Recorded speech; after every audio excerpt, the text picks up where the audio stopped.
اعوذ باللہ من الشیطان الرجیم بسم اللہ الرحمن الرحیم واذکر فی الکتاب موسیٰ، اور ذکر کرو اس کتاب میں موسیٰ علیہ السلام کا، انہ کان مخلصا، وہ ایک چنا ہوا انسان تھا، وکان رسولا نبیا، اور وہ رسول نبی تھا، ہم نے اس کو طور کی دانی جانب سے پکارا، یعنی اس کا مشرقی ایریا جو تھا، اور راز کی گفتگو سے اس کو تقرب عطا کیا۔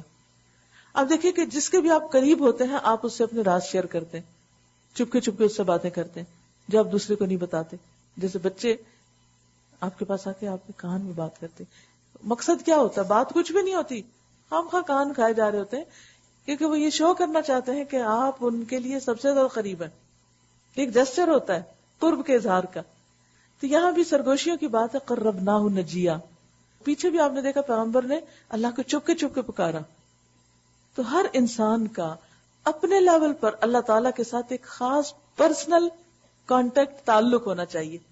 ہم اللہ تعالیٰ کو ایک مقدس ہستی تو سمجھتے ہیں، لیکن اس کو دور نہیں سمجھنا چاہیے، بیگانہ نہیں سمجھنا چاہیے، اس سے ایسا خوف نہیں کرنا چاہیے کہ جو ہمیں اس سے بدگمان کر دے، اس سے وہ خوف ہونا چاہیے کہ جس کی وجہ سے ہمارے اندر اس کی اطاعت کا جذبہ آئے۔ تو آپ دیکھیے کہ اپنے دلوں کو دیکھیے، پہچانیے، اور اپنے اللہ سے تعلق پر غور کیجیے کہ کس درجے اور کس لیول کا ہے، کیا پرسنل لیول پر ہے یا بس ایک رسمی سا ہے، اس سے رسمی تعلق نہ ہو صرف۔ اللہ سبحانہ وتعالیٰ نے موسیٰ علیہ السلام کے ساتھ سرگوشیاں کی، وَوَهَبْنَا لَهُ مِن رَحْمَتِنَا أَخَاهُ هَارُونَ نَبِيًّا، اور اپنی مہربانی سے اس کے بھائی ہارون کو نبی بنا کر مددگار کے طور پر اس کو دیا، کیونکہ یہ بھی ان کی دعا تھی۔ اور اس کتاب میں اسماعیل علیہ السلام کا ذکر کرو، اس کتاب میں اسماعیل علیہ السلام کا ذکر کرو، وہ وعدے کا سچا تھا۔ اب آپ دیکھیے ایک اور کامن چیز دوسری جگہ پر آ رہی ہے، کیا؟ سچائی۔ وہ وعدے کا سچا تھا اور رسول نبی تھا، وہ اپنے گھر والوں کو نماز اور زکوٰۃ کا حکم دیتا تھا، اور وہ اپنے رب کے نزدیک ایک پسندیدہ انسان تھا، مردیہ۔ اسی لیے زکریا علیہ السلام نے جب بیٹے کی دعا کی تو انہوں نے کیا کہا کہ اس کو آپ کیا بنائیں؟ مردیہ۔ وَاذْكُرْ فِي الْكِتَابِ إِدْرِيسَ، اور اس کتاب میں ادریس علیہ السلام کا ذکر کرو، وہ ایک راست باز انسان تھے، کانا صدیقا نبی، وہ بھی بہت سچے تھے، سب سچوں کی بات یہاں ہو رہی ہے، نبی تھے۔ وَرَفَعْنَاهُ مَكَانًا عَلِيًّا، اور ہم نے بلند مقام پر ان کو اٹھایا تھا، یعنی مرتبے کی بلندی، یا پھر یہ کہ جیسے عیسیٰ علیہ السلام کو آسمان پر اٹھایا اسی طرح ان کو بھی اٹھایا تھا۔ اولئک الذین انعم اللہ علیہم، یہ وہ سب لوگ ہیں جن پر اللہ نے انعام کیے ہیں، من النبیین، انبیاء میں سے، من ذریت آدم، یہ سب آدم کی اولاد ہیں، وممن حملنا مع نوح، اور جنہیں ہم نے نوح علیہ السلام کے ساتھ کشتی پہ سوار کیا، ومن ذریت ابراہیم، اور ابراہیم علیہ السلام کی نسل سے، وہ اسرائیل، اور اسرائیل کی نسل سے، اور یہ ان لوگوں میں سے تھے جن کو ہم نے ہدایت بخشی اور برگزیدہ کیا۔ ان سب کو ہدایت ملی تھی اور ان کو چنا تھا اللہ نے۔ ان کی خصوصیت کیا تھی؟ کیوں چنا تھا ان کو اللہ نے؟ یا چنے جانے کے بعد ان کا طریقہ کیا تھا؟ اللہ کی کتاب کے ساتھ ان کا تعلق کیسا تھا؟ اذا تتلی علیہم آیات الرحمن خروا سجدا وبکیا، ان کی خاص خوبی کیا تھی؟ جب رحمان کی آیات ان کو سنائی جاتی تو روتے ہوئے سجدے میں گر جاتے تھے۔ سوچئے ہم زندگی میں کتنی بار روتے ہوئے سجدے میں گرے ہیں، کوئی آیت پڑھ کے، کوئی چیز سن کے کہ ہمارا سر جھک گیا، اور ہم اپنی ذاتی مسائل میں تو بہت دفعہ رو لیتے ہیں، اور نماز میں بھی بعض اوقات روتے ہیں تو ذاتی پرابلمز کی وجہ سے روتے ہیں، کوئی مسئلہ اٹکا ہوا ہے، لیکن اللہ کی محبت میں رو کر اللہ کے آگے گرنا، اور پھر آیات کے سمجھ آنے پر شکر کے آنسو بہانا، اور پھر سر اطاعت خم کر دینا، یہ ہے اللہ کے چنے ہوئے بندوں کا وصف۔ فخلف من بعدہم خلف، پھر ان کے بعد وہ ناخلف لوگ ان کے جانشین ہوئے جنہوں نے نماز کو ضائع کیا اور خواہشات کی پیروی کی۔ اگر دیکھا جائے تو نماز ضائع بھی اسی وجہ سے ہوتی ہے کہ انسان ڈیزائرز کے لیے جیتا ہے، یا جس کی زندگی میں جو ڈیزائرز کو فالو کرتا رہتا ہے، وہ کسی بھی قسم کی ہو سکتی، چاہے وہ کھانے پینے کی ہو، اس میں مصروف ہو کے، یا وہ پھر سجنے بننے کی ہو یا کسی اور کام کی، تو یہ چیز انسان کو اللہ کی اطاعت اور عبادت میں پیچھے کر دیتی، لیٹ کر دیتی. ایسے لوگوں کا انجام کیا ہوگا؟ خواہ وہ صالحین کی اولاد ہی کیوں نہ ہو. فسوف یلقون غیا، پس انقریب وہ گمراہی کے انجام سے دوچار ہوں گے، ان کی شامت آئے گی. البتہ جو لوگ توبہ کر لیں اور ایمان لے آئیں اور نیک عملی اختیار کر لیں وہ جنت میں داخل ہوں گے اور ان کی ذرا برابر حق تلفی نہ ہوگی. ان کے لیے ہمیشہ رہنے والی جنتیں ہیں جن کا رحمان نے اپنے بندوں سے درپردہ وعدہ کر رکھا ہے، اور یقیناً یہ وعدہ پورا ہو کر رہے گا.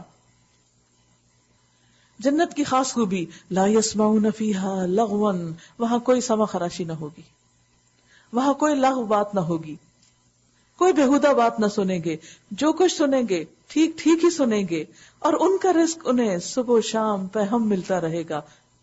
بیچ میں کوئی بریک نہ ہوگی، ڈائٹنگ کی ضرورت ہی نہیں ہوگی. یہ ہے وہ جنت جس کا وارث ہم اپنے بندوں میں سے ان کو بنائیں گے جو پرہیزگار رہا. من کان تقیا، جس نے تقوی کی سٹیٹ اچیو کر لی. اے محمد صلی اللہ علیہ وسلم، ہم تمہارے رب کے حکم کے بغیر نہیں اترا کرتے. جو کچھ ہمارے آگے ہے اور جو کچھ پیچھے ہے اور جو کچھ اس کے درمیان ہے، ہر چیز کا مالک وہی ہے، اور تمہارا رب بھولنے والا نہیں ہے. وہ رب ہے آسمانوں کا اور زمین کا اور ان ساری چیزوں کا جو آسمان و زمین کے درمیان ہے. بس تم اس کی بندگی کرو اور اسی کی بندگی پر ثابت قدم رہو. کیا ہے کوئی ہستی تمہارے علم میں اس کی ہم پایا؟ کوئی بھی نہیں ہے. انسان کہتا ہے کیا واقعی جب میں مر چکوں گا پھر زندہ کر کے نکال لایا جاؤں گا؟ کیا انسان کو یاد نہیں آتا کہ ہم پہلے اس کو پیدا کر چکے ہیں جبکہ وہ کچھ بھی نہ تھا؟ تیرے رب کی قسم، ہم ضرور ان سب کو اور ان کے ساتھ شیاطین کو بھی گھیر لائیں گے، پھر جہنم کے گرد لا کر انہیں گھٹنوں کے بل گرا دیں گے. پھر ہر گروہ میں سے اس شخص کو چھانٹ لیں گے جو رحمان کے مقابلے میں زیادہ سرکش بنا ہوا تھا. یعنی عام گناہگار تو وہاں پھینکے ہوئے ہوں گے، لیکن سرکش کو پھر الگ کریں گے. پھر یہ ہم جانتے ہیں کہ ان میں سے کون سب سے بڑھ کر جہنم میں جھونکے جانے کا مستحق ہے. تم میں سے کوئی ایسا نہیں جو جہنم پر وارد نہ ہو. ہر شخص کو اس کے اوپر سے گزرنا ہے. اس کے اوپر کیا ہے؟ پل صراط.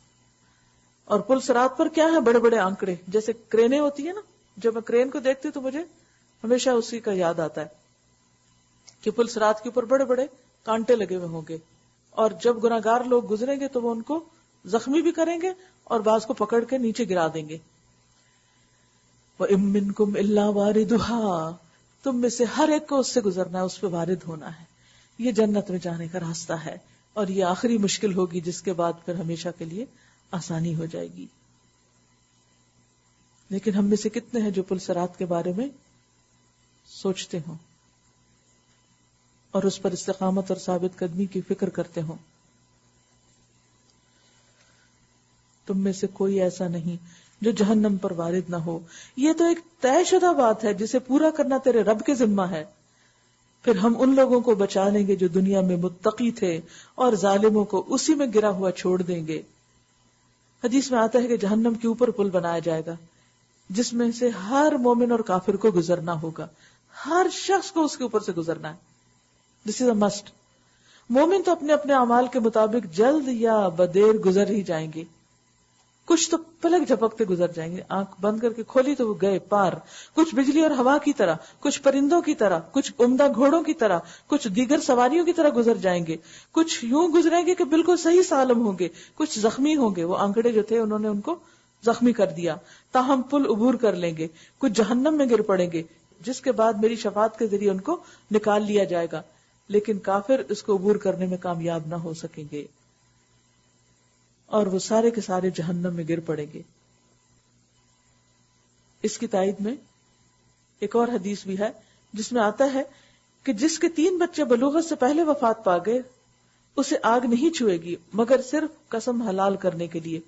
تو یہ وہی قسم ہے جس کا یہاں ذکر کیا گیا کہ اس کے اوپر سے جب گزریں گے تو ظاہر ہے اس کے شعلے اوپر اٹھ اٹھ کر آ رہے ہوں گے، تو ہو سکتا ہے کچھ گزرنے والوں کو اس کی کچھ تاپ وغیرہ لگ جائے. کیا انسان کو یاد نہیں آتا کہ ہم پہلے اس کو پیدا کر چکے ہیں جبکہ وہ کچھ بھی نہ تھا؟ تیرے رب کی قسم، ہم ضرور ان سب کو اور ان کے ساتھ شیاطین کو بھی گھیر لائیں گے، پھر جہنم کے گرد لا کر انہیں گھٹنوں کے بل گرا دیں گے. پھر ہر گروہ میں سے ہر اس شخص کو چھانٹ لیں گے جو رحمان کے مقابلے میں زیادہ سرکش بنا ہوا تھا. پھر یہ ہم جانتے ہیں کہ ان میں سے کون سب سے بڑھ کر جہنم میں جھونکے جانے کا مستحق ہے. تم میں سے کوئی ایسا نہیں جو جہنم پر وارد نہ ہو. یہ تو ایک طے شدہ بات ہے جسے پورا کرنا تیرے رب کے ذمہ ہے. پھر ہم ان لوگوں کو بچا لیں گے جو دنیا میں متقی تھے اور ظالموں کو اسی میں گرا ہوا چھوڑ دیں گے. کون ہے وہ ظالم؟ ان لوگوں کو جب ہماری کھلی کھلی آیات سنائی جاتی تھی تو انکار کرنے والے ایمان لانے والوں سے کہتے بتاؤ ہم دونوں گروہوں میں سے کون بہتر حالت میں ہے اور کس کی مجلسیں زیادہ شاندار ہیں. حالانکہ ان سے پہلے ہم کتنی ہی ایسی قوموں کو ہلاک کر چکے جو ان سے زیادہ سر و سامان رکھتی تھیں اور ظاہری شان و شوکت میں ان سے بھی بڑی ہوئی تھی. ان سے کہو جو شخص گمراہی میں مبتلا ہوتا ہے اسے رحمان ڈھیل دیا کرتا ہے یہاں تک کہ جب وہ کسی ایسی چیز کو دیکھ لیتے ہیں جس کا ان سے وعدہ کیا گیا، خواہ وہ عذاب الہی ہو یا قیامت کی گھڑی، تب انہیں معلوم ہو جاتا ہے کہ کس کا حال خراب ہے اور کس کا جتھا کمزور. اس کے برعکس جو لوگ راہ راست اختیار کرتے ہیں اللہ ان کو راست روی میں ترقی عطا فرماتا ہے. وَيَزِيدُ اللَّهُ الَّذِينَ اهْتَدَوْا هُدًى، اور باقی رہ جانے والی نیکیاں ہی تیرے رب کے نزدیک جزا اور انجام کے اعتبار سے بہت بہتر ہیں. پھر تو نے دیکھا اس شخص کو جو ہماری آیات کو ماننے سے انکار کرتا ہے کہ میں تو مال اور اولاد سے نوازا ہی جاتا رہوں گا. کیا اسے غیب کا پتہ چل گیا ہے یا اس نے رحمان سے کوئی عہد لے رکھا ہے؟ ہرگز نہیں. جو کچھ یہ بکتا ہے اسے ہم لکھ لیں گے اور اس کے لیے سزا میں اور زیادہ اضافہ کریں گے. جس سر و سامان اور لاؤ لشکر کا یہ ذکر کر رہا ہے وہ سب ہمارے پاس رہ جائے گا اور یہ اکیلا ہمارے سامنے حاضر ہوگا. وَنَرِثُهُ مَا يَقُولُ وَيَأْتِينَا فَرْدًا. ہر انسان کو آخرت میں تنہائی کا سامنا ہوگا، اکیلے اکیلے جانا ہوگا. ان لوگوں نے اللہ کو چھوڑ کر اپنے کچھ بندے بنا رکھے ہیں تاکہ وہ ان کے پشتبان ہوں، وہ ان کے مددگار ہوں. کوئی مددگار نہ ہوگا، وہ سب ان کی عبادت کا انکار کریں گے اور الٹے ان کے مخالف بن جائیں گے. یعنی اللہ کے سوا کوئی کسی اور چیز کو پوچھتا ہے یا پکارتا ہے تو قیامت کے دن وہی چیز اس کے خلاف گواہی دے گی، اپنے سے الزام دھونے کے لیے کہ میں نے تو اس کو نہیں کہا تھا کہ تم مجھے پوجو. الم تر انا ارسلنا الشیاطین علی الکافرین تؤزهم عزا. کیا تم دیکھتے نہیں ہو کہ ہم نے ان منکرین حق پر شیاطین چھوڑ رکھے ہیں جو انہیں خوب خوب مخالفت حق پر اکسا رہے ہیں. یعنی انسان جب بھٹکتے ہیں تو شیطان بھی ان کے پیچھے لگ جاتے ہیں اور ان کو اور زیادہ مدد فراہم کرتے ہیں تاکہ وہ اس پہ جمے رہیں. اچھا تو اب ان پر نزول عذاب کے لیے بے چین نہ ہو، ہم ان کے دن گن رہے ہیں. وہ دن آنے والا ہے جب متقی لوگوں کو ہم مہمانوں کی طرح رحمان کے حضور پیش کریں گے اور مجرموں کو پیاس سے جانوروں کی طرح جہنم کی طرف ہانک لے جائیں گے. اس وقت لوگ کوئی سفارش لانے پر قادر نہ ہوں گے بجز اس کے جس نے رحمان کے حضور سے پروانہ حاصل کیا ہو. اور وہ کہتے ہیں کہ رحمان نے کسی کو بیٹا بنا لیا. سخت بےہودہ بات ہے جو تم گھڑ لائے ہو.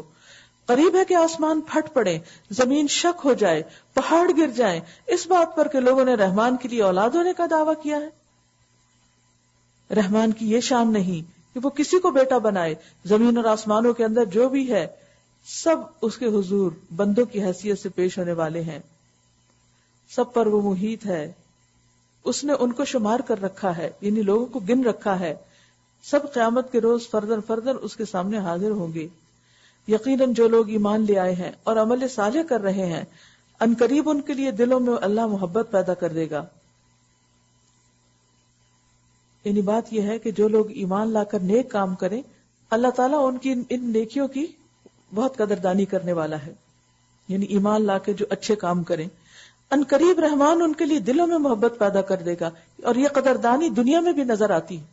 اور وہ حدیث آپ کو یاد ہوگی کہ جب اللہ تعالیٰ کسی سے محبت کرتا ہے تو جبریل کو بلاتے ہیں اور فرماتے ہیں کہ جبریل میں اس سے محبت کرتا ہوں تم بھی کرو. لہٰذا وہ فرشتوں میں آواز دیتے ہیں آسمان والوں میں اور آسمان والے اس سے محبت کرنے لگتے ہیں. پھر وہ محبت زمین پر اتار دی جاتی ہے.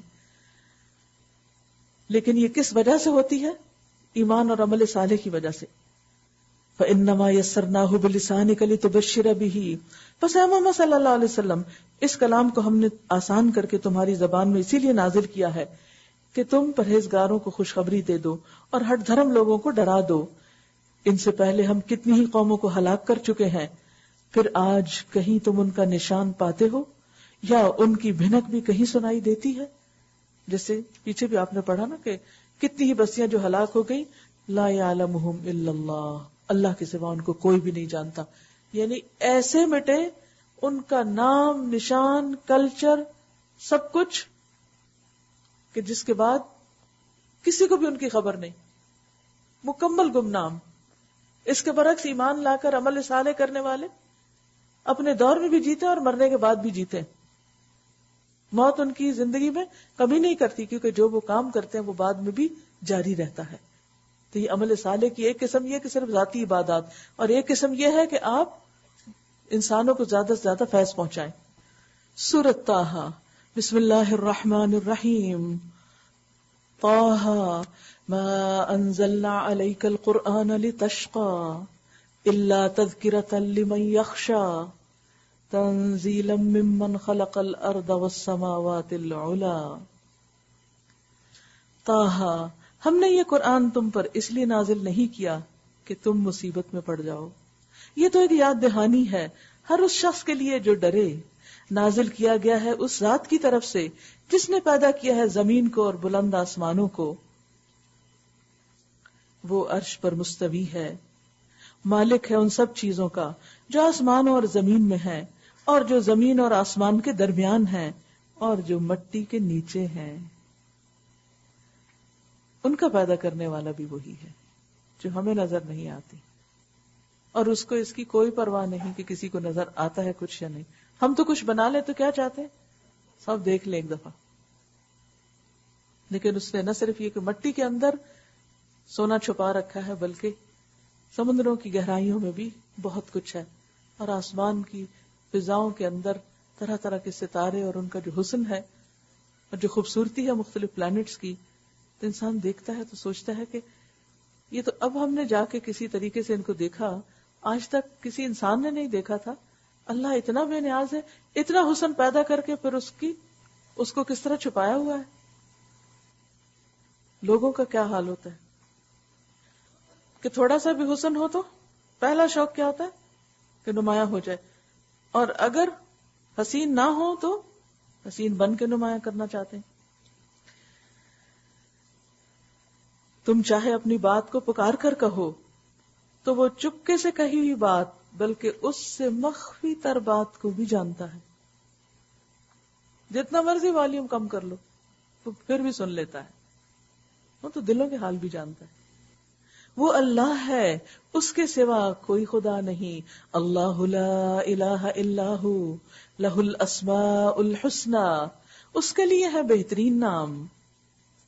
اور تمہیں کچھ موسیٰ کی خبر بھی پہنچی علیہ السلام، جبکہ اس نے ایک آگ دیکھی اور اپنے گھر والوں سے کہا ذرا ٹھہرو، میں نے ایک آگ دیکھی ہے، شاید کہ تمہارے لیے ایک آدھ انگارہ لے آؤں. موسیٰ علیہ السلام مصر میں پیدا ہوئے، مصر میں جوان ہوئے، کسی وجہ سے ان کو مصر چھوڑنا پڑا اور مدین چلے گئے، 10 سال وہاں رہے. اب واپسی پہ یہ واقعہ پیش آتا ہے.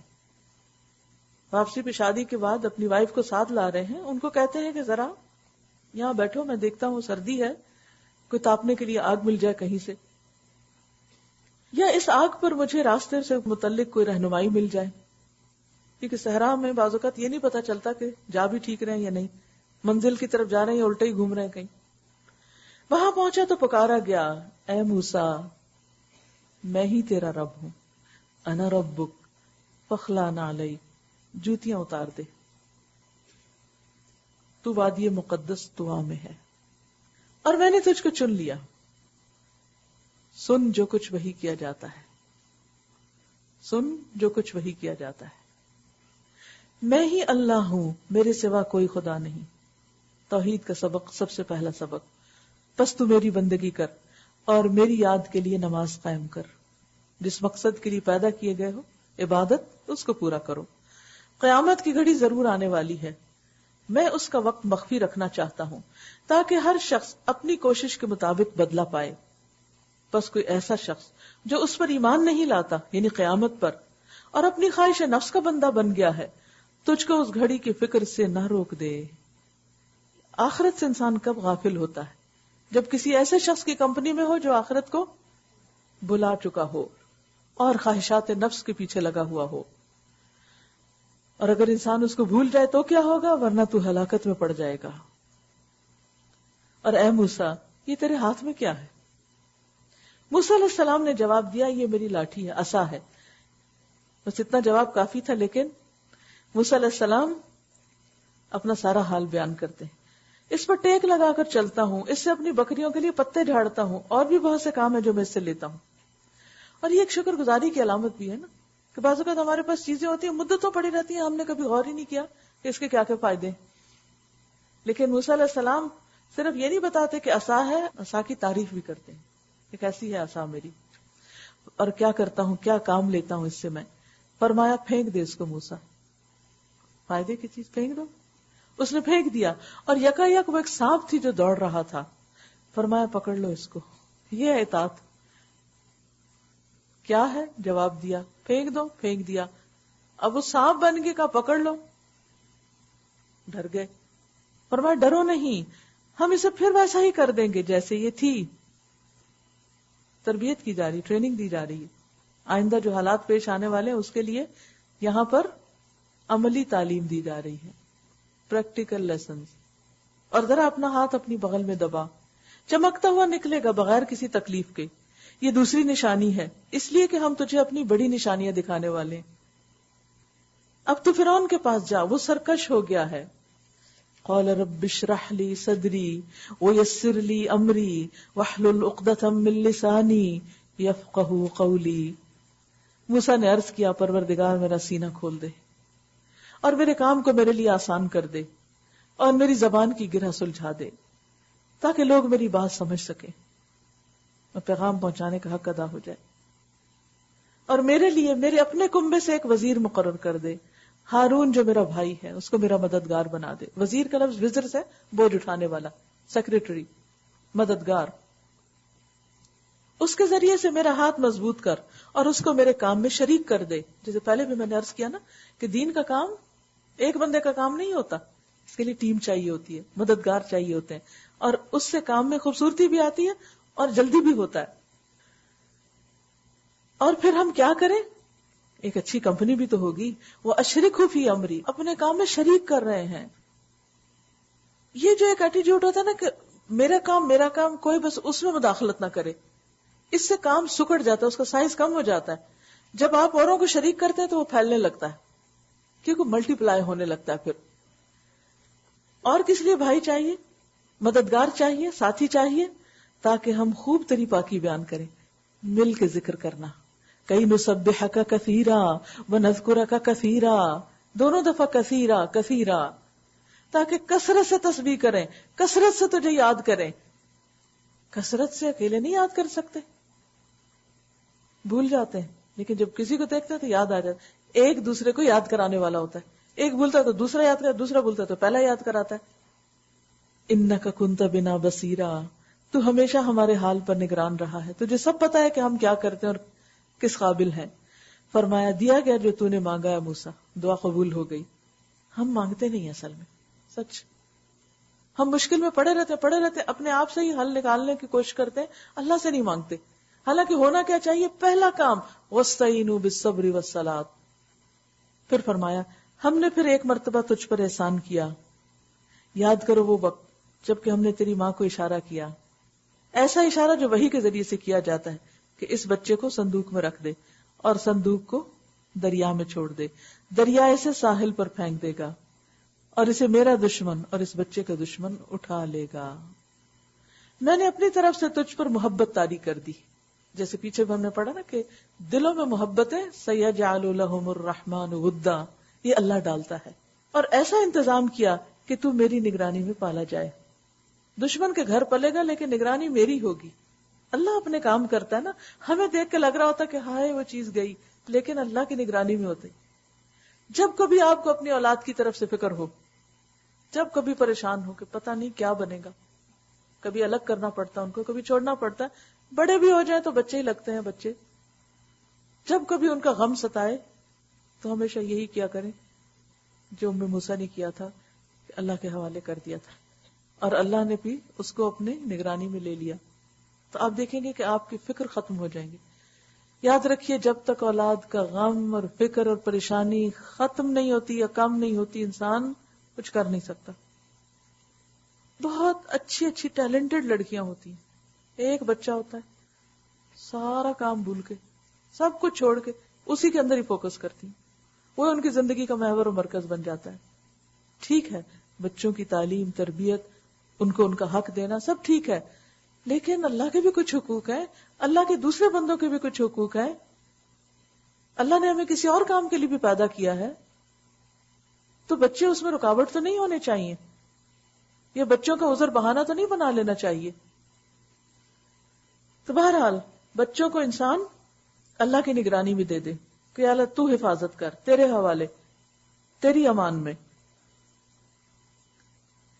اور یاد رکھیے کہ جو اللہ کے حوالے کرتے ہیں نا, اپنی کوئی تدبیر اور اپنے پورے کام کر کے اس کے بعد یہ نہیں کہ لاپرواہی غفلت سے سستی کے مارے کا اللہ مجھ سے تو نہیں ہوتا تو ہی سنبھال لے ان کو, نہیں. اپنی ساری ذمہ داری پوری کرنے کے بعد بھی ہمیں فکر رہتا ہے اس فکر اور ہم کو دور کرنے کے لیے کہ اب یہ تیرے حوالے, تو جانتا ہے میں نہیں جانتا. تو اس کا فائدہ پھر کیا ہوتا ہے کہ انسان اپنے اصل مقصد پہ زیادہ فوکس کر سکتا ہے. اور اللہ تعالیٰ بھی ایسے بندے کے گمان کو پھر توڑتا نہیں. اور یاد رکھیے اللہ کی نگرانی ہماری نگرانی سے بہت بہتر ہے. اس کی حفاظت ہماری حفاظت سے کہیں اعلیٰ ہے. اس کی تربیت ہماری تربیت سے کہیں بہترین ہے. تاکہ تو میری نگرانی میں پالا جائے. یاد کر جب کہ تیری بہن چل رہی تھی, پھر جا کر کہتی ہے میں تمہیں اس کا پتہ دوں جو اس بچے کی اچھی طرح پرورش کرے, کیونکہ موسیٰ کسی کا دودھ نہیں پی رہے تھے. اس طرح ہم نے تجھے پھر تیری ماں کے پاس پہنچا دیا تاکہ اس کی آنکھ کی ٹھنڈک رہے اور وہ رنجیدہ نہ ہو, غمگین نہ ہو. اور یہ بھی یاد کر کہ تو نے ایک شخص کو قتل کر دیا تھا, ہم نے تجھے اس پھندے سے نکالا اور تجھے مختلف آزمائشوں سے گزارا, جیسے ابراہیم علیہ السلام کو مختلف آزمائشوں سے گزارا, جیسے مریم علیہ السلام کو آزمائش سے گزارا, جیسے یوسف علیہ السلام کو آزمائشوں سے گزارا. یاد رکھیے اگر کہیں بھی زندگی میں آزمائشیں اور رکاوٹیں اور تکلیف اور پریشانیاں ہیں, فیوریبل حالات نہیں, تو بہترین گمان رکھیے اپنے رب سے کہ وہ ضرور اس میں سے کوئی خیر نکالنے والا ہے. وہ مجھے کسی خاص کام کے لیے تیار کر رہا ہے, وہ مجھے مضبوط کر رہا ہے, وہ مجھے تنہا نہیں چھوڑے گا.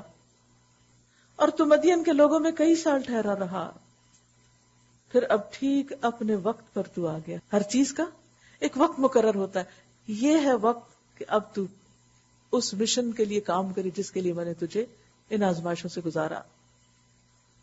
میں نے تجھے اپنے کام کا بنا لیا. وَاصْطَنَعْتُكَ لِنَفْسِي, اس سے بڑی کوئی سعادت, یہ جملہ دل میں کھب جاتا ہے کہ کسی کو اللہ اپنے کام کے لیے چن لے اور اپنے کام کا بنا لے, گھڑ گھڑ کے تپا کے مشکلات سے گزار کے این وہ فٹ ہو جائے. وَاصْطَنَعْتُكَ لِنَفْسِي اذْهَبْ أَنْتَ وَأَخُوكَ بِآيَاتِي.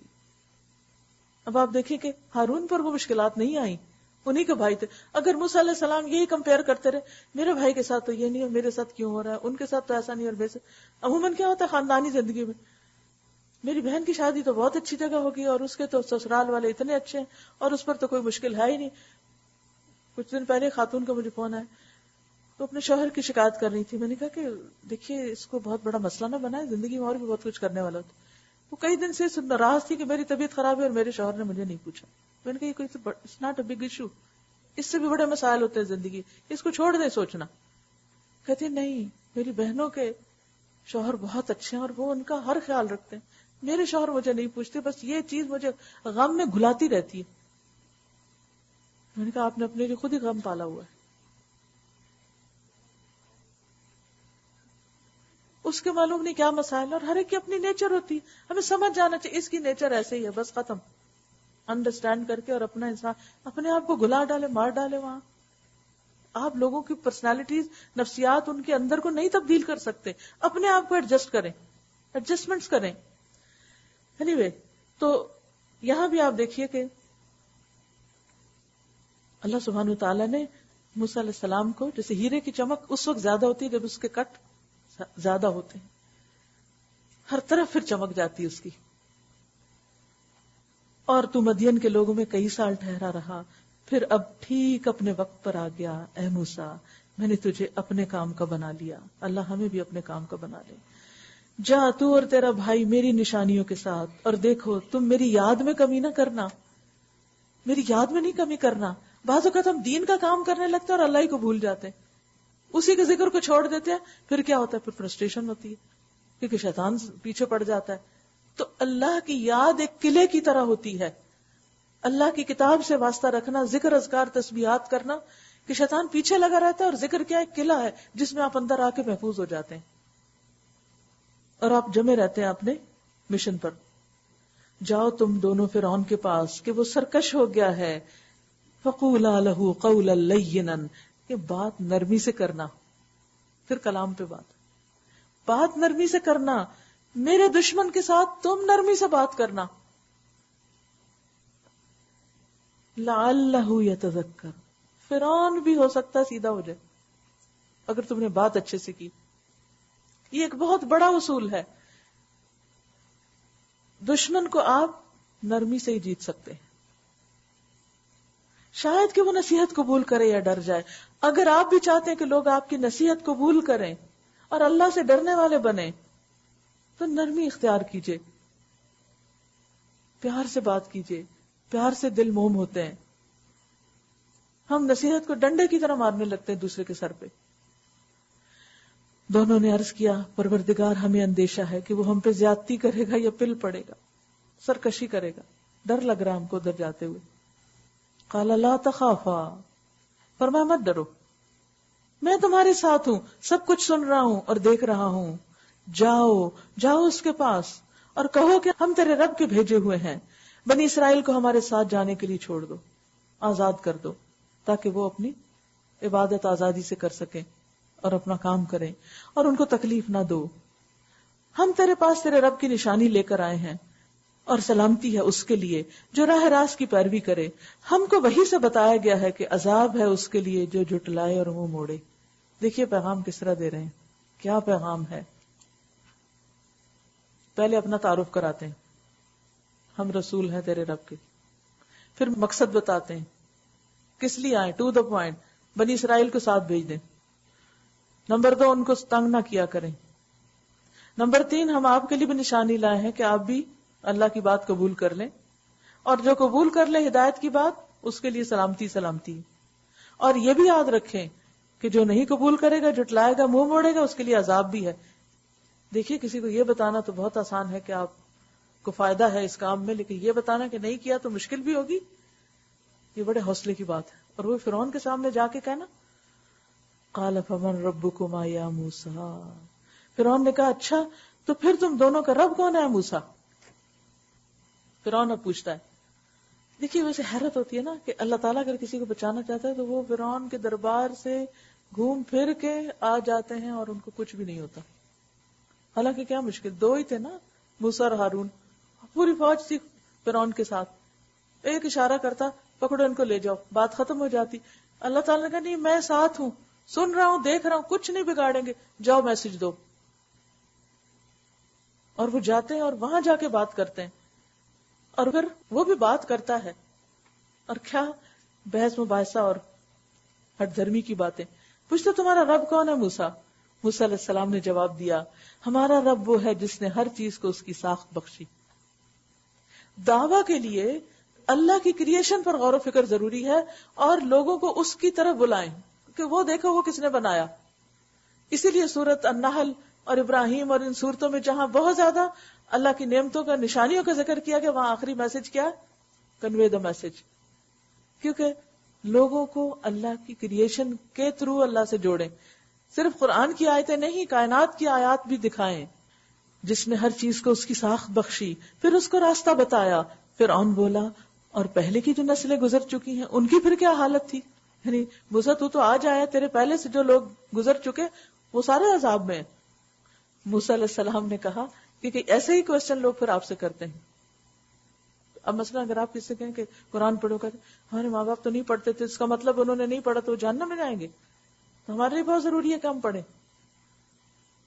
بہترین جواب دیا، کہا علمھا عند ربی فی کتاب، اس کا علم میرے رب کے پاس ایک کتاب میں. لا یضل ربی ولا ینسا، میرا رب نہ چوکتا ہے نہ بھولتا ہے، صحیح ڈیسیژن لیتا ہے. وہی جس نے تمہارے لیے زمین کا فرش بچھایا اور اس میں تمہارے چلنے کو راستے بنائے اور اوپر سے پانی برسا دیا، پھر اس کے ذریعے سے مختلف اقسام کی پیداوار نکالی، کھاؤ اور اپنے جانوروں کو بھی چراؤ. یقیناً اس میں بہت سی نشانیاں ہیں عقل رکھنے والوں کے لیے. اسی زمین سے ہم نے تم کو پیدا کیا ہے، اسی میں ہم تمہیں واپس لے جائیں گے اور اسی سے ہم تم کو دوبارہ نکالیں گے. ہم نے فرعون کو اپنی سب ہی نشانیاں دکھائیں مگر وہ جھٹلائے چلے گیا اور نہ مانا. کہنے لگا اے موسیٰ، کیا تو ہمارے پاس اس لیے آیا ہے کہ اپنے جادو کے زور سے ہم کو ہمارے ملک سے نکال باہر کرے؟ حالانکہ سب کو پتا ہے کہ کسی کو جادو کے زور سے کہیں سے نہیں نکال سکتے.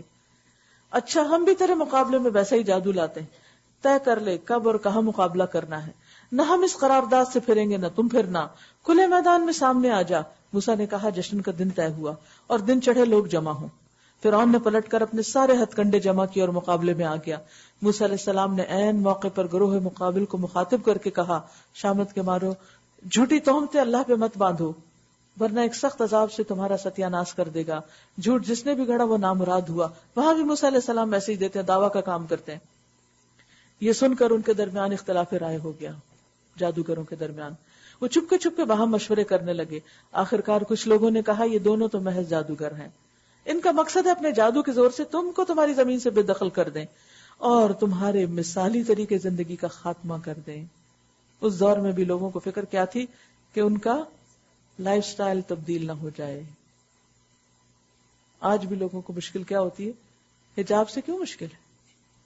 دیکھیے لاکھوں اور کروڑوں کی آبادی میں کتنے لوگ حجاب پہنتے ہیں اور ان میں سے بھی کتنے نقاب پہنتے ہیں. ان کے نقاب پہننے سے کس کا نقصان ہو رہا ہے؟ لیکن کیوں نقاب بین کیا جا رہا ہے؟ کیونکہ یہ ہمارے کلچر کو تبدیل کر رہا ہے. یہ ہمارے کلچر کے لیے تھریٹ ہے. طریقتکم المثلی، ہمارے مثالی آئیڈیل بہترین طرز زندگی کے لیے یہ ایک چیلنج ہے. ورنہ کیا ہے؟ عرصے سے لوگ نقاب پہن رہے ہیں اور نقاب پہن رہے اور کام کر رہے ہیں اور آ رہے ہیں اور جا رہے ہیں، پرامن طریقے سے رہ رہے ہیں. یہ کوئی اتنا بڑا مسئلہ ہے؟ گنتی کے چند لوگ، ان کو ٹالریٹ نہیں کیا جا پا رہا. تو اصل بات کیا ہے کہ ایمان جو ہوتا ہے نا، وہ چاہے تھوڑا سا بھی ہو ہزاروں پہ بھاری ہوتا ہے. نیکی تھوڑی سی بھی بدی کے مقابلے کے لیے کافی ہوتی ہے. تو فرعون کو پریشانی ہوئی کہ ہمارا ان مولویوں کے آنے سے ہمارا سارا کلچر تبدیل ہو جائے گا. اپنی ساری تدبیریں آج اکٹھی کر لو اور ایکا کر کے میدان میں آؤ. بس یہ سمجھ لو کہ آج جو غالب رہا وہی جیت گیا. جادوگر بولے موسیٰ تم پھینکتے ہو یا پہلے ہم پھینکیں؟ موسیٰ نے کہا نہیں تم ہی پھینکو. یکایک ان کی رسیاں اور ان کی لاٹھیاں ان کے جادو کے زور سے موسیٰ کو دوڑتی ہوئی محسوس ہونے لگی اور موسیٰ اپنے دل میں ڈر گیا. انسان تھے نا.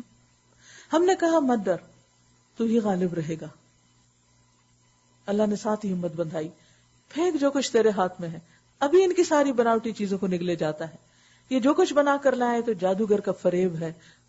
وَلَا يُفْلِحُ السَّاحِرُ حَيْثُ أَتَى، اور جادوگر کبھی کامیاب نہیں ہو سکتا خواہ کسی شان سے آئے، جتنا مرضی زور لگائے. آخر کو یہی ہوا کہ سارے جادوگر سجدے میں گرا دیے گئے اور پکار اٹھے مان لیا ہم نے ہارون اور موسیٰ کے رب کو. کیونکہ وہ اپنے فن کے ماہر تھے نا، انہیں سمجھ آ گئی کہ جس سے مقابلہ ہے یہ جادو نہیں. فرعون نے کہا تم ایمان لے آئے قبل اس کے کہ میں تمہیں اس کی اجازت دیتا. کس طرح تدبیر الٹی پڑی اس کی. اللہ دشمنوں کی چالوں کو کیسے حقارت کرتا ہے. جن کے بھروسے پہ مقابلہ کرنے چلا گا وہی بے وفا ہو گئے. معلوم ہوا کہ یہ تمہارا گرو ہے جس نے تمہیں جادوگری سکھائی ہے. اب بلیم کرنے پہ اتر آیا. اچھا اب میں تمہارے ہاتھ پاؤں مخالف سمتوں سے کٹواؤں گا اور کھجور کے تنوں پر تم کو سولی دے دوں گا، پھر تمہیں پتا چلے گا کہ ہم دونوں میں سے کس کا عذاب زیادہ سخت اور دیر پا ہے. کیونکہ اس سے پہلے موسیٰ علیہ السلام نے عذاب کی بات کی تھی اور اب فرعون نے کی. کہا کہ تم موسیٰ کے عذاب سے ڈرتے ہو یا پھر میرے سے ڈرتے ہو؟ جادوگروں نے جواب دیا، قسم ہے اس ذات کی جس نے ہمیں پیدا کیا، یہ ہرگز نہیں ہو سکتا کہ ہم روشن نشانیاں سامنے آنے کے بعد بھی صداقت پر تجھے ترجیح دیں. تو جو کچھ کرنا چاہے کر لے، تو زیادہ سے زیادہ بس اسی دنیا کی زندگی کا فیصلہ کر سکتا ہے. ہم تو اپنے رب پر ایمان لے آئے تاکہ وہ ہماری خطائیں معاف کر دے. تو بس زیادہ سے زیادہ اسی دنیا کی زندگی کا فیصلہ کر سکتا ہے. ہم تو اپنے رب پر ایمان لے آئے تاکہ وہ ہماری خطائیں معاف کر دے اور اس جادوگری سے جس پر تو نے ہمیں مجبور کیا تھا درگزر فرمائے. اللہ ہی اچھا ہے اور وہی باقی رہنے والا ہے. انہ من یأت ربہ مجرما فإن لہ جہنم لا يموت فیہا ولا یحیا. حقیقت یہ ہے کہ جو مجرم بن کر اپنے رب کے حضور حاضر ہوگا اس کے لیے جہنم ہے جس میں نہ وہ جیے گا نہ مرے گا. جل جل کے بھی مریں گے نہیں. اور جو اس کے حضور مومن کی حیثیت سے حاضر ہوگا جس نے نیک عمل کیے ہوں گے، ایسے سب لوگوں کے لیے بلند درجے ہیں، سدا بہار باغ ہیں جن کے نیچے نہریں بہ رہی ہوں گی، ان میں وہ ہمیشہ رہیں گے. یہ جزا ہے اس شخص کی جو پاکیزگی اختیار کرے. ہم نے موسیٰ علیہ السلام پر وحی کی کہ اب راتوں رات میرے بندوں کو لے کر چل پڑ اور ان کے لیے سمندر میں سے سوکھی سڑک بنا لے. تجھے کسی کے تعاقب کا ذرا خوف نہ ہو اور نہ سمندر کے بیچ سے گزرتے ہوئے ڈر لگے. پیچھے سے فرعون اپنے لشکر لے کر پہنچا اور پھر سمندر ان پہ چھا گیا جیسا کہ چھا جانے کا حق تھا. پوری طرح پانی نے ان کو اپنی لپیٹ میں لے لیا. فرعون نے اپنی قوم کو گمراہی کیا تھا، کوئی صحیح رہنمائی نہیں کی تھی، کوئی اچھا لیڈر نہیں تھا. یا بنی اسرائیل، اے بنی اسرائیل، ہم نے تم کو تمہارے دشمن سے نجات دی اور طور کی دائیں جانب تمہاری حاضری کے لیے وقت مقرر کیا اور تم پر من و سلوہ اتارا. کھاؤ ہمارا دیا ہوا پاک رزق اور اسے کھا کر سرکشی نہ کرو ورنہ تم پر میرا غضب ٹوٹ پڑے گا. اور جس پر میرا غضب ٹوٹا وہ پھر گر کر ہی رہا. البتہ جو توبہ کر لے اور ایمان لے آئے اور نیک عمل کرے پھر سیدھا چلتا رہے اس کے لیے میں بہت درگزر کرنے والا ہوں. اور کیا چیز تمہیں اپنی قوم سے پہلے لے آئی اے موسیٰ؟ یعنی جب اللہ نے ملاقات کا وقت مقرر کیا تو اس وقت ان کو قوم آ رہی تھی لیکن موسیٰ علیہ السلام تیز تیز چلتے ہوئے آگے بڑھ گئے. اس نے عرض کیا بس وہ میرے پیچھے ہی آ رہے ہیں، میں جلدی کر کے تیرے حضور آ گیا ہوں اے میرے رب تاکہ تو مجھ سے خوش ہو جائے. ہمیں بھی سوچنا چاہیے کہ کیا نیکی کے کاموں میں ہم بھی دوسروں سے آگے نکلنے کی کوشش کرتے ہیں. فرمایا اچھا تو سنو، ہم نے تمہارے پیچھے تمہاری قوم کو آزمائش میں ڈال دیا اور سامری نے انہیں گمراہ کر ڈالا. موسیٰ سخت غصے اور رنج کی حالت میں اپنی قوم کی طرف پلٹا. جا کر اس نے کہا اے میری قوم کے لوگوں، کیا تمہارے رب نے تم سے اچھے وعدے نہیں کیے تھے؟ کیا تمہیں دل لگ گئے یا تم اپنے رب کا غضب ہی اپنے اوپر لانا چاہتے تھے کہ تم نے مجھ سے وعدہ خلافی کی؟ انہوں نے جواب دیا ہم نے آپ سے وعدہ خلافی کچھ اپنے اختیار سے نہیں کی. معاملہ یہ ہوا کہ لوگوں کے زیورات کے بوجھ سے ہم لد گئے تھے اور ہم نے بس اس کو پھینک دیا تھا. پھر اسی طرح سامری نے بھی کچھ ڈالا اور ان کے لیے بچڑے کی ایک مورت بنا کر نکال لایا جس میں سے بیل کی آواز نکلتی تھی. لوگ پکار اٹھے یہی ہے تمہارا خدا اور موسیٰ کا خدا. موسیٰ اسے بھول گیا. کیا وہ دیکھتے نہ تھے کہ نہ وہ ان کی بات کا جواب دیتا ہے اور نہ ان کے نفع نقصان کا کچھ اختیار رکھتا ہے. ہارون موسیٰ کے آنے سے پہلے ہی ان سے کہہ چکا تھا لوگوں تم اس وجہ سے فتنے میں پڑ گئے ہو، تمہارا رب تو رحمان ہے بس تم میری پیروی کرو، میری ہی بات مانو. مگر انہوں نے اس سے کہہ دیا کہ ہم تو اسی کی پرستش کرتے رہیں گے جب تک کہ موسیٰ واپس نہ آ جائے. موسیٰ علیہ السلام قوم کو ڈانٹنے کے بعد ہارون کی طرف پلٹے اور بولے ہارون، جب تم نے دیکھا تھا کہ یہ گمراہ ہو رہے ہیں تو کس چیز نے تمہارا ہاتھ پکڑا تھا کہ میرے طریقے پر عمل نہ کرو؟ کیا تم نے میرے حکم کی خلاف ورزی کی؟ ہارون نے جواب دیا میری ماں کے بیٹے، میری داڑھی نہ پکڑ، میرے سر کے بال نہ کھینچ. مجھے اس بات کا ڈر تھا کہ تو آ کر کہے گا کہ تم نے بنی اسرائیل میں پھوٹ ڈال دی اور میری بات کا پاس نہ کیا. تو آپ دیکھیے کہ اتحاد کی کتنی زیادہ اہمیت ہے کہ بعض چیزوں کو انسان دیکھتا بھی کہ بہت اچھی نہیں پھر بھی ان پہ صبر کرتا ہے تاکہ لوگوں کے اندر اختلاف اور پھوٹ نہ ہو. موسیٰ علیہ السلام نے کہا اور سامری تیرا کیا معاملہ ہے؟ اس نے جواب دیا میں نے وہ چیز دیکھی جو ان لوگوں کو نظر نہ آئی، بس میں نے رسول کے نقش قدم سے ایک مٹھی اٹھا لی اور اس کو ڈال دیا، میرے نفس نے مجھے کچھ ایسا ہی سجھایا۔ بعض روایات میں آتا ہے کہ جبریل علیہ السلام کے گھوڑے کے قدموں کے نشان سے مٹی اٹھائی تھی، لیکن اب سامری کا قول ہے، معلوم نہیں اس نے کیا اٹھایا تھا اور کیا نہیں، لیکن بہرحال لوگوں کے لیے ایک فتنہ اور آزمائش بن گیا۔ قال فاذهب فإن لك في الحياة أن تقول لا مساس، موسیٰ علیہ السلام نے کہا اچھا تو جا، اب زندگی بھر تجھے یہی پکارتے رہنا ہے کہ مجھے نہ چھونا، مجھے نہ چھونا، ڈونٹ ٹچ می، وإن لك موعدا لن تخلف، اور تیرے لیے باس پرس کا ایک وقت مقرر ہے جو تجھ سے ہرگز نہ ٹلے گا، اور دیکھ اپنے اس خدا کو جس پر تو لیجا ہوا تھا، اب ہم اسے جلا ڈالیں گے اور ریزہ ریزہ کر کے دریا میں بہا دیں گے، بالکل اس کا نشان مٹا دیں گے۔ لوگو تمہارا خدا تو بس ایک ہی اللہ ہے جس کے سوا اور کوئی خدا نہیں ہے، ہر چیز پر اس کا علم حاوی ہے۔ اے محمد صلی اللہ علیہ وسلم، اس طرح ہم پچھلے گزرے ہوئے حالات کی خبریں تم کو سناتے ہیں، اور ہم نے خاص اپنے ہاتھ سے تم کو ایک ذکر نصیحت عطا کیا ہے۔ وَقَدْ آتَيْنَاكَ مِن لَّدُنَّا ذِكْرًا مَنْ أَعْرَضَ عَنْهُ فَإِنَّهُ يَحْمِلُ يَوْمَ الْقِيَامَةِ وِزْرًا، جو کوئی اس سے منہ موڑے گا، کس سے؟ قرآن سے، ذکر سے، کیا ہوگا اس کا انجام؟ فَإِنَّهُ يَحْمِلُ يَوْمَ الْقِيَامَةِ وِزْرًا، وہ قیامت کے دن سخت بار گناہ اٹھائے گا، اور ایسے سب لوگ ہمیشہ اس کے وبال میں گرفتار رہیں گے، اور قیامت کے دن ان کے لیے بڑا تکلیف دہ بوجھ ہوگا، اس دن جب کہ سور پھونکا جائے گا، اور ہم مجرموں کو اس حال میں گھیر لائیں گے کہ ان کی آنکھیں دہشت کے مارے پتھرائی ہوئی ہوں گی، آپس میں چپ کے کہیں گے کہ دنیا میں مشکل ہی سے تم نے کوئی 10 دن گزارے ہوں گے، لمبی لمبی زندگی 10 دن۔ ہمیں خوب معلوم ہے کہ وہ کیا باتیں کر رہے ہوں گے، ہم یہ بھی جانتے ہیں کہ اس وقت ان میں سے جو زیادہ سے زیادہ محتاط اندازہ لگانے والا ہوگا وہ کہے گا نہیں، تمہاری زندگی یعنی دنیا کی زندگی بس ایک دن کی زندگی تھی۔ یہ لوگ تم سے پوچھتے ہیں کہ آخر اس دن یہ پہاڑ کہاں چلے جائیں گے؟ کہو میرا رب ان کو دھول بنا کر اڑا دے گا، اور زمین کو ایسا ہموار چٹیل میدان بنا دے گا کہ اس میں تم کوئی بل اور سلوٹ نہ دیکھو گے۔ اس روز سب منادی کی پکار پر سیدھے چلے آئیں گے، کوئی ذرا اکڑ نہ دکھا سکے گا، یعنی قیامت کے دن، اور آوازیں رحمان کے آگے دب جائیں گی، ایک سرسراہٹ کے سوا تم کچھ نہ سنو گے۔ اس روز شفاعت کارگر نہ ہوگی الا یہ کہ کسی کو رحمان اس کی اجازت دے اور اس کی بات سننا پسند کرے۔ وہ لوگوں کا اگلا پچھلا سب حال جانتا ہے اور دوسروں کو اس کا پورا علم نہیں ہے۔ لوگوں کے سر اس دن حی قیوم کے آگے جھک جائیں گے، نامراد ہوگا وہ جو اس وقت کسی ظلم کا بار گناہ اٹھائے ہوئے ہو، اور کسی ظلم یا حق تلفی کا خطرہ نہ ہوگا اس شخص کو جو نیک عمل کرے اور اس کے ساتھ وہ مومن بھی ہو۔ اور اے محمد صلی اللہ علیہ وسلم، اسی طرح ہم نے اسے قرآن عربی بنا کر نازل کیا ہے، اور اس میں طرح طرح سے تنبیہات کی ہیں، شاید کہ لوگ کجروی سے بچیں یا ان میں کچھ ہوش کے آثار اس کی بدولت پیدا ہوں۔ بس بالا و برتر ہے اللہ، بادشاہ حقیقی۔ اور دیکھو قرآن پڑھنے میں جلدی نہ کیا کرو جب تک کہ تمہاری طرف اس کی وحی تکمیل کو نہ پہنچ جائے، اور دعا کرو وقل رب زدنی علما، کہ اے پروردگار مجھے مزید علم عطا کر۔ ہم نے اس سے پہلے آدم کو ایک حکم دیا تھا مگر وہ بھول گیا اور ہم نے اس میں عزم نہ پایا۔ یاد کرو وہ وقت جب کہ ہم نے فرشتوں سے کہا تھا کہ آدم کو سجدہ کرو تو وہ سب سجدہ کر گئے مگر ابلیس تھا کہ انکار کر بیٹھا۔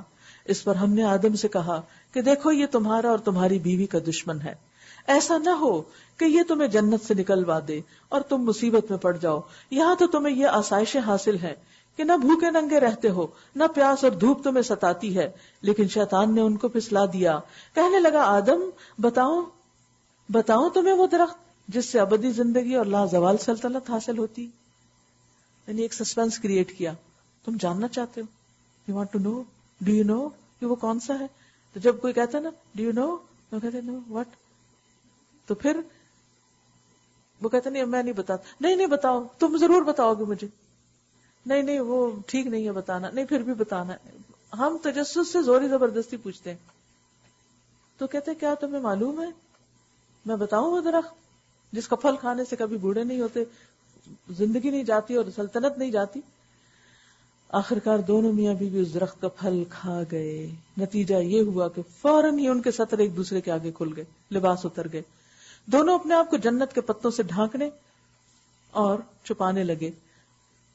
اس سے پتہ چلتا ہے کہ حیا کا جذبہ ایک فطری جذبہ انسان کے اندر. اور آپ دیکھیے سولوشن, ہاتھ پہ ہاتھ دھر کے نہیں بیٹھ گئے کہ اچھا کپڑے نہیں اب کیا کریں. آدم نے اپنے رب کی نافرمانی کی اور راہ راست سے بھٹک گئے. پھر اس کے رب نے اسے چن لیا اور اس کی توبہ قبول کر لی اور اسے ہدایت بخشی اور فرمایا تم دونوں فریق یعنی انسان اور شیطان یہاں سے اتر جاؤ, تم ایک دوسرے کے دشمن ہو. اب اگر میری طرف سے کوئی ہدایت تمہیں پہنچے تو جو کوئی میری اس ہدایت کی پیروی کرے گا نہ وہ بھٹکے گا نہ بدبختی میں مبتلا ہوگا. ومن اعرض عن ذکری, اور جو میرے ذکر سے منہ موڑے گا یعنی قرآن سے, اس کتاب سے, اس کا انجام کیا ہے؟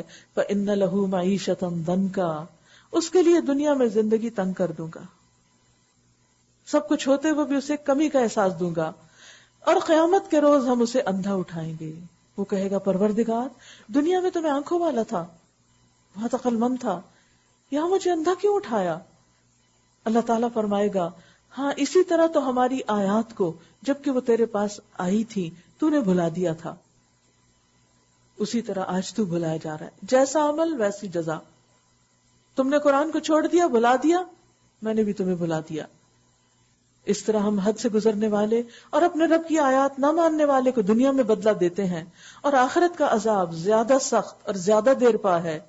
پھر کیا ان لوگوں کو تاریخ کے اس سبق سے کوئی ہدایت نہ ملی کہ ان سے پہلے کتنی ہی قوموں کو ہم ہلاک کر چکے ہیں جن کی برباد شدہ بستیوں میں آج یہ چلتے پھرتے ہیں. در حقیقت اس میں بہت سی نشانیاں ہیں ان لوگوں کے لیے جو عقل سلیم رکھتے ہیں. اگر تیرے رب کی طرف سے ایک بات طے نہ کر دی گئی ہوتی اور مہلت کی ایک مدت مقرر نہ کی جا چکی ہوتی تو ضرور ان کا بھی فیصلہ چکا دیا جاتا. بس اے محمد صلی اللہ علیہ وسلم جو باتیں یہ لوگ بناتے ہیں ان پر صبر کرو اور اپنے رب کی حمد و ثنا کے ساتھ اس کی تسبیح کرو, سورج نکلنے سے پہلے اور غروب ہونے سے پہلے, اور رات کے اوقات میں بھی تسبیح کرو اور دن کے کناروں پر بھی, شاید کہ تم راضی ہو جاؤ اور نگاہ اٹھا کر بھی نہ دیکھو دنیاوی زندگی کی اس شان و شوکت کو جو ہم نے ان میں سے مختلف لوگوں کو دے رکھی ہے. وہ تو ہم نے انہیں آزمائش میں ڈالنے کے لیے دی ہے. دنیا جتنی بھی زیادہ ہے آزمائش اتنی ہی زیادہ ہے, اور تیرے رب کا دیا ہوا رزق حلال ہی بہتر اور پائندہ تر ہے, چاہے وہ تھوڑا ہی کیوں نہ ہو. اپنے اہل و عیال کو نماز کی تلقین کرو, خود بھی اس کے پابند رہو. ہم تم سے کوئی رزق نہیں چاہتے, رزق تو ہم ہی تمہیں دیتے ہیں, اور انجام کی بھلائی تقوی ہی کے لیے ہے. اللہ کو بندوں سے کیا چاہیے؟ تقوی. اور بندے کس کے پیچھے بھاگتے رہتے؟ رزق کے. وہ کہتے ہیں کہ یہ شخص اپنے رب کی طرف سے کوئی نشانی معجزہ کیوں نہیں لاتا؟ اور کیا ان کے پاس اگلے صحیفوں کی تمام تعلیمات کا بیان واضح نہیں آ گیا؟ اگر ہم اس کے آنے سے پہلے ان کو کسی عذاب میں ہلاک کر دیتے تو پھر یہی لوگ کہتے کہ اے ہمارے پروردگار تو نے ہمارے پاس کوئی رسول کیوں نہ بھیجا کہ ذلیل و رسوا ہونے سے پہلے ہی ہم تیری آیات کی پیروی اختیار کر لیتے. اے محمد صلی اللہ علیہ وسلم ان سے کہیے ہر ایک انجام کار کے انتظار میں ہے, بس اب منتظر رہو, ان قریب تمہیں معلوم ہو جائے گا کہ کون سیدھی راہ چلنے والے ہیں اور کون ہدایت یافتہ ہیں. فَسَتَعْلَمُونَ مَنْ أَصْحَابُ الصِّرَاطِ السَّوِيِّ وَمَنِ اهْتَدَى. یہ فیصلہ کون کرے گا؟